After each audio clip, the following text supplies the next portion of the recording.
Hi, third grade. This week in grammar, we are going to focus on possessive nouns. Before we talk about possessive nouns, it's important to remember what is a noun. By now, in third grade, you should be able to rattle off very quickly that a noun is a person, place, or thing. We've also been talking this year about how nouns can be singular or plural, common or proper, concrete or abstract. Now, possessive nouns show that something is owned by someone or something. Here are some examples of possessive nouns. The dog's bowl, the girl's dress. Do you notice anything about these possessive nouns? Hopefully you notice that they all have an apostrophe. Possessive nouns have an apostrophe. Like look at Dad's car. See the apostrophe there before the S? And Mrs. Smith's class. There's another apostrophe before the S. Can you come up with a possessive noun example? How about Miss Fidazzo's earrings? Now, nouns that don't end in the letter S can be made possessive by adding apostrophe S. Look at Mary. To make that a possessive, we say Mary's house with an apostrophe S. Or when referring to your phone's screen, you put apostrophe S at the end of phones. Now you try this one. The ear belonging to the boy.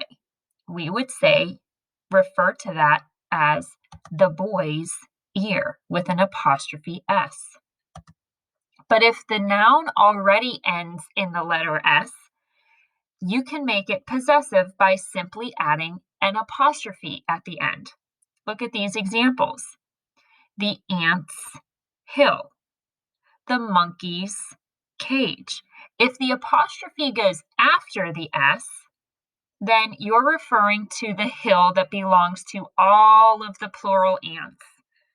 And if you're talking about the monkey's cage with the apostrophe again coming after the S, you're referring to multiple monkeys living in that cage.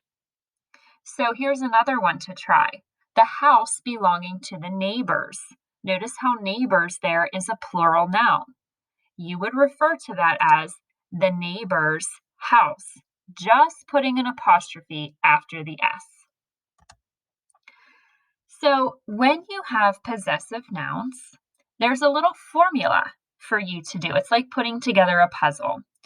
So we have at the top in pink, it says the papers belongs to Mr. Elliot. So who owns something? Hopefully you can tell by the sentence, the owner is Mr. Elliot, right? And since his name does not end with an S, we need to use an apostrophe S. Now, what does Mr. Elliot own? Papers. So to put it all together now, it's Mr. Elliot's papers with an apostrophe S. Here's another one. The nest belonging to the birds. The first part of the formula is who owns something? The birds.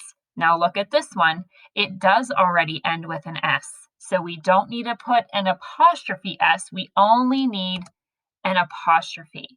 Now what do the birds own? Right, nest. So to put it all together, it would look like this. The bird's nest. Let's practice with these here. The room that belongs to Ryan. Who owns something? Ryan. And what does he own? His room. So put it all together, Ryan's room. The next one, the book that belongs to the library. Who owns something? Technically, it's not who, it's what. It's the library. And what belongs to the library? The book. Put it all together, the library's book. Next one, the jewelry that belongs to the girls. Oh, notice there with girls, they emphasize the S at the end, saying that girls is plural.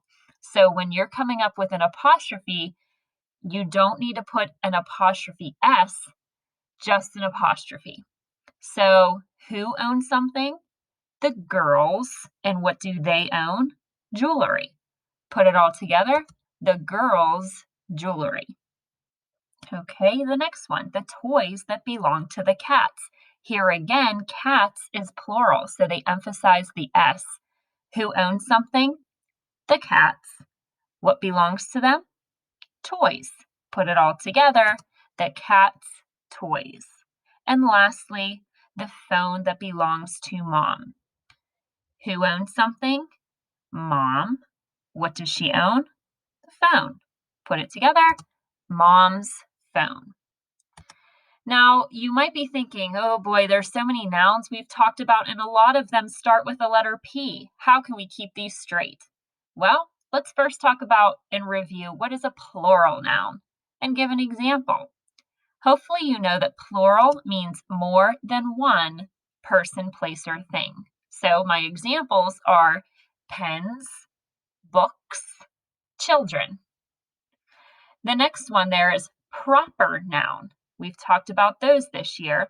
Proper nouns are the names of specific person, place, or thing. Some examples would be somebody's name, like Tommy, or the specific name of a state, New York, or the specific thing or toy that you're playing with, like PlayStation. And lastly, today we've talked about possessive nouns. What are those again? A noun that shows ownership, and they use an apostrophe to do that. Examples are the teacher's keys, the cat's whiskers. Thanks so much, third grade, for joining me today. We will practice this again tomorrow. Have a great day.